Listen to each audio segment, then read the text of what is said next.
Hi there, guys. I hope you've been doing well. I just wanted to show a few pens that I've been enjoying recently, and I actually have more pens inked than I normally do. I have 7 different ones inked right now, but anyway, as it goes, now that have more free time, I've been able to kind of sit down, do more letters, I actually did finally write my first journal entry a couple days ago. Not with these pens, but we'll get to that. But I wanted to show these because they've been um, the outstanding part of my collection, I would say. So these are the Montblanc 146 and 149. And they're from about, I did a lot of research because I didn't know for sure what year they were. I knew that they had to be at least 30 years old because they were vintage. But my research has led me to believe they're from about either 1989 or 1990. My 149 was, they were both eBay gifts from my mom. And in fact, the 146 is especially sentimental to me because it was the last gift my mom got me before she left Knoxville, so when she moved from being close to me.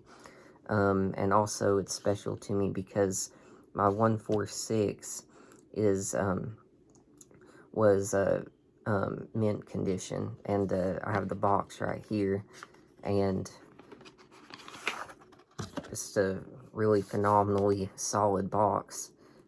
And I have all the guarantee and everything, and now the guarantee card says printed 1989, so I don't know if that means the pen is from 90 or 89, but regardless, interesting stuff to note on them is that they are what I became aware of as transitional models, which means they were made between 1988 and 1990, because they don't have serial numbers, but they are authentic.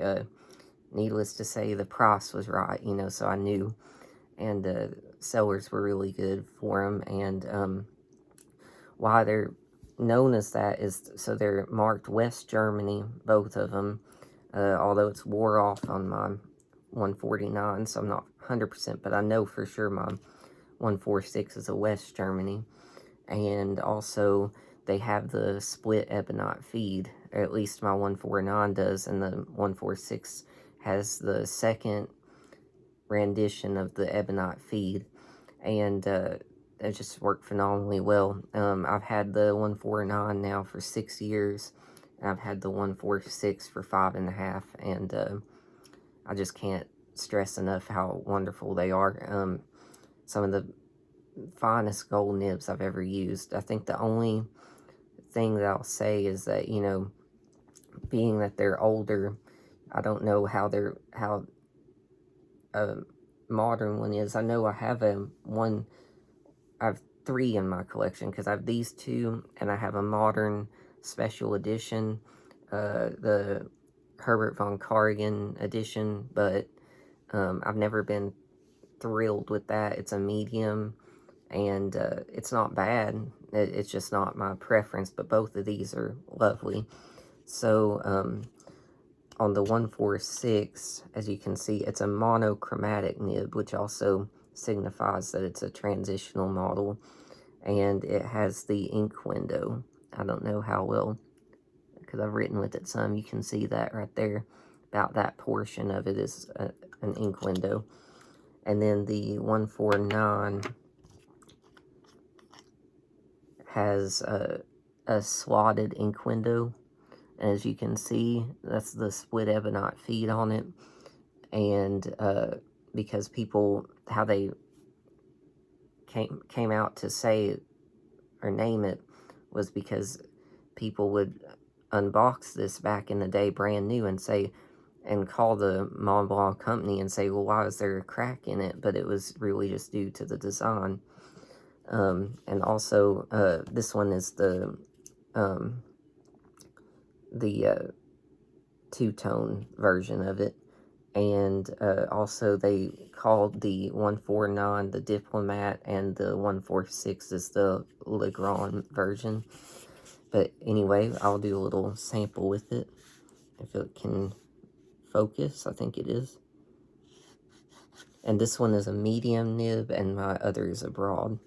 And this is also the 149 is usually an 18 karat nib, and the 146, my version, is a 14 karat, but I don't know if they do that now. I know my Herb von Karajan edition is an 18 karat, but it's a small nib. So anyway.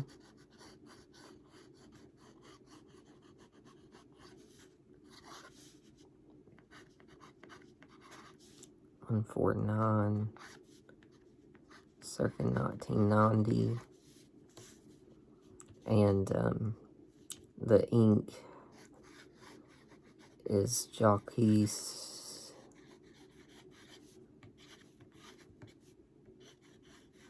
Herbon. This one is called Vert Amazon. It's a fabulous green, probably one of my favorite greens now, although I will give a brief shout out to Iroshizuku Shin Ryoko. It's wonderful. As you can see, I've written a lot with that one. This pen seems to do better with the wet ink, but I mean, that's majority of pens. It's was serviced very well, I must admit. And there's not really a sweet spot on this nib. It's just very lovely, I must say. So there we go. And then I think what's a really good factor with Montblanc, at least these old ones, I don't know, on my new one it's pretty stiff, but on these you can really, you know, they're not boring nibs. They're really got great character to them. And you can just really, they're not meant to be flexible, but this ebonite feed, as you just saw, it just works phenomenally well.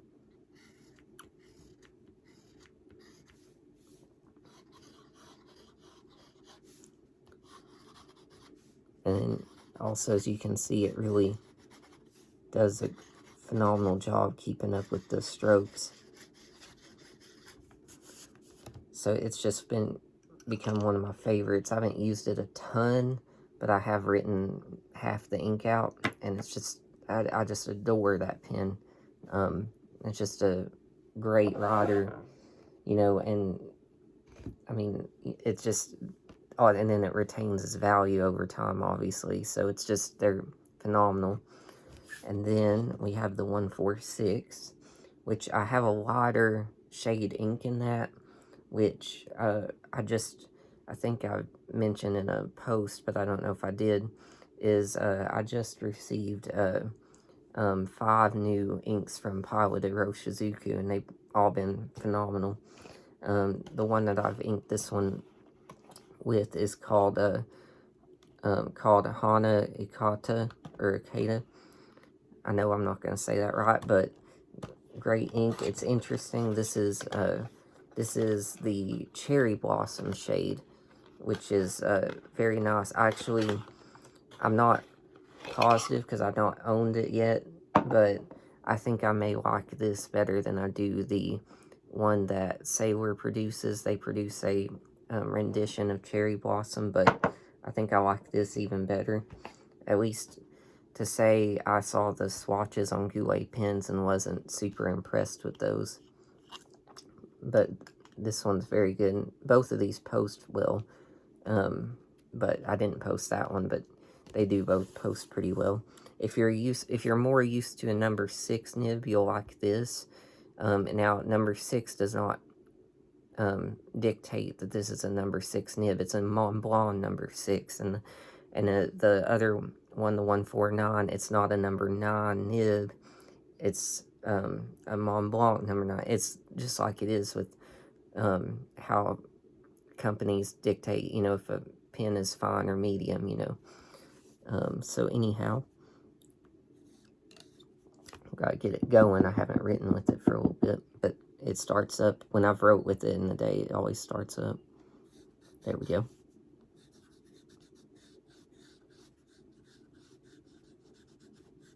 And both of these are just pretty much just silky smooth. It's just phenomenal. I have the Pelican M1000, and I'd say these are on par with that.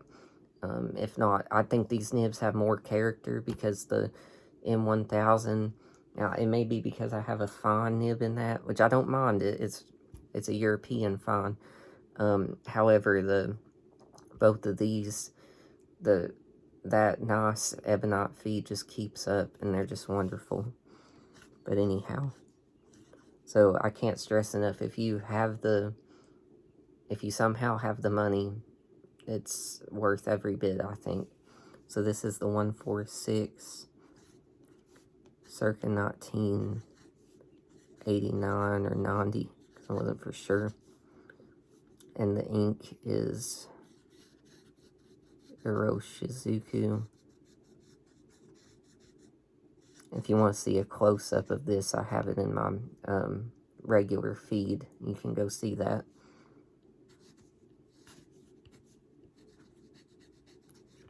Hana Ikata. And this is Cherry Blossom.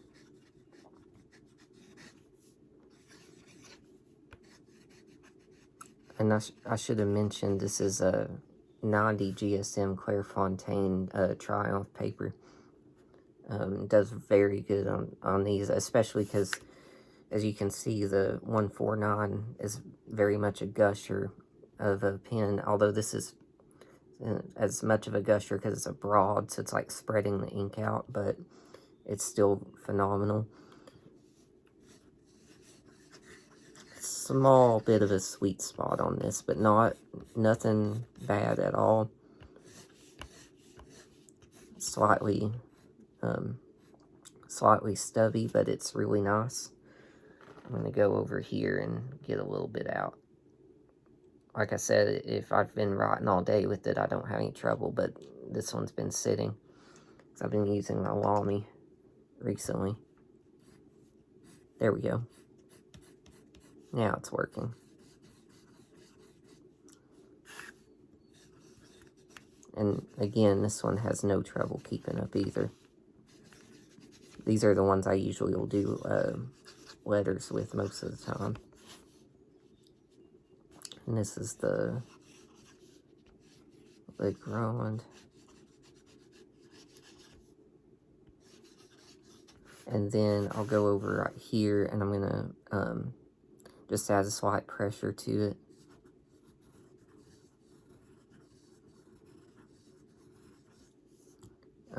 About the same flexibility as the other, so it's just, the character of these is just phenomenal.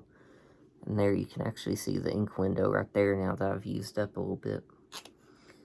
So I hope that you found that kind of neat. That I just feel so blessed to have one of both of them. Especially because I have the one with the smaller nib and one with the large, and it's just, they're both just phenomenal pens. So I just wanted to add a little bit on that. There we go. Yeah, it's a little bunched up, but you can tell.